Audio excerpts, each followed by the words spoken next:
जांच एजेंसियों के सूत्रों ने दावा किया कि दिल्ली में आतंकी हमला करने से पहले डॉक्टर उमर हरियाणा के नूह में करीब 10 दिन तक छिपा रहा था। जांच में पता चला कि उसने वहां की हिदायत कॉलोनी में रहने के लिए एक कमरा लिया था और वो भी रोजाना हजारों रुपए किराए पर। दावा किया गया कि उस किराए के कमरे से डॉक्टर उमर निकलता ही नहीं था। सूत्रों के मुताबिक वो अपने कमरे से टॉयलेट जाने के लिए भी बाहर नहीं निकलता था। जांच में पता चला है कि छिपे रहने के दौरान डॉक्टर उमर ने ना ही तो अपने कपड़े बदले थे, ना ही वो नहाया था। और ये भी दावा किया गया कि वो सिर्फ रात के अंधेरे में कभी कभार खाना खाने के लिए कमरे से बाहर निकलता था। मतलब नूह की हिदायत कॉलोनी में मौजूद उस कमरे में डॉक्टर उमर ने करीब 10 दिन तक खुद को बंद कर रखा था, ताकि किसी भी सूरत में वहां रहने वाले लोगों को उसके बारे में कुछ पता न चल सके। पुलिस के मुताबिक शोएब नाम के व्यक्ति की मदद से डॉक्टर उमर ने नूह में किराए पर कमरा लिया था। और जांच में पता चला कि शोएब नाम का वो व्यक्ति फरीदाबाद की अल फलाह यूनिवर्सिटी में इलेक्ट्रिशियन के तौर पर काम करता है। शोएब फरीदाबाद में मौजूद धौज गांव का रहने वाला है। दावा किया गया कि उसी ने पैसों के लालच में नूह की हिदायत कॉलोनी में रहने वाली अपनी साली के मकान में डॉक्टर उमर को कमरा दिलवाया था। सूत्रों के मुताबिक उसने अपनी रिश्तेदार को यह बताया था कि डॉक्टर उमर उसका खास मेहमान है और वो कुछ दिनों तक वहीं रहेंगे। एनआईए की जांच में पता चला कि 31 अक्टूबर को शोएब खुद डॉक्टर उमर को नूह की हिदायत कॉलोनी लेकर गया था। और जानकारी के मुताबिक दोनों उसी I-20 कार में नूह गए थे जिसमें डॉक्टर उमर ने लाल किले के पास आत्मघाती हमला किया था। जांच में पता चला कि शोएब की रिश्तेदार ने 1-2 दिन डॉक्टर उमर को चाय नाश्ता भी दिया था। और सूत्रों के मुताबिक डॉक्टर उमर की संदिग्ध गतिविधियों की वजह से मकान मालकिन और उसके परिवार ने उससे दूरी बना ली थी। जांच एजेंसियों के सूत्रों के मुताबिक डॉक्टर उमर अक्सर अंधेरा होने के बाद ही कमरे से बाहर आता था और सड़क किनारे दुकानों पर खाना खाने जाता था। दावा किया जा रहा है कि वो 10 दिनों तक एक ही कपड़ा पहना रहा और वो वहां रहने के दौरान भी वहां किसी से बातचीत तक नहीं किया।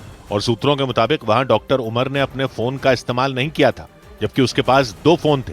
पता चला कि जब तक वो वहां रहा तब तक डरा और घबराया हुआ था, क्योंकि उसे इस बात का डर था कि पुलिस किसी भी वक्त उस तक पहुंच जाएगी। जांच एजेंसियों के सूत्रों के मुताबिक डॉक्टर उमर नूह इसलिए गया था ताकि वो फरीदाबाद से विस्फोटक को नूह शिफ्ट कर सके।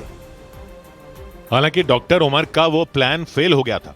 उसी दौरान जम्मू कश्मीर पुलिस ने डॉक्टर उमर के साथी डॉक्टर मुजम्मिल और डॉक्टर शाहीन को फरीदाबाद से गिरफ्तार कर लिया था। डॉक्टर मुजम्मिल से पूछताछ के बाद जम्मू कश्मीर पुलिस को फरीदाबाद के धौज गांव में विस्फोटक होने का पता चला था।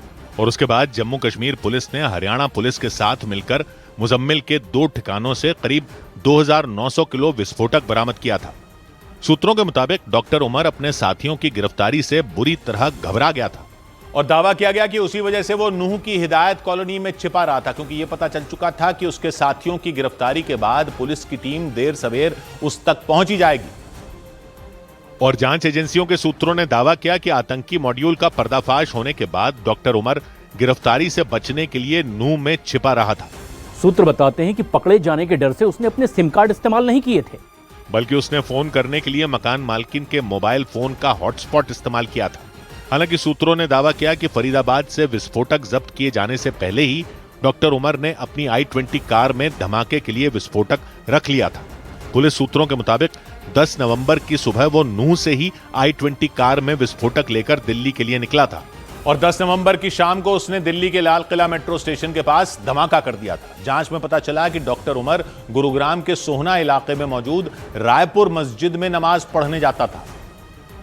और सूत्रों के मुताबिक उस दौरान तैयब हुसैन नाम के मस्जिद के मौलाना और एक उर्दू टीचर डॉक्टर उमर के संपर्क में थे। जांच एजेंसियों के मुताबिक फरीदाबाद की अल फलाह यूनिवर्सिटी में रहने के दौरान वो कई बार सोहना इलाके में मौजूद रायपुर मस्जिद में गया था। इसके अलावा डॉक्टर उमर के सोहना की मंडी में खाद और बीज भंडार की दुकानों में भी जाने की जानकारी मिली।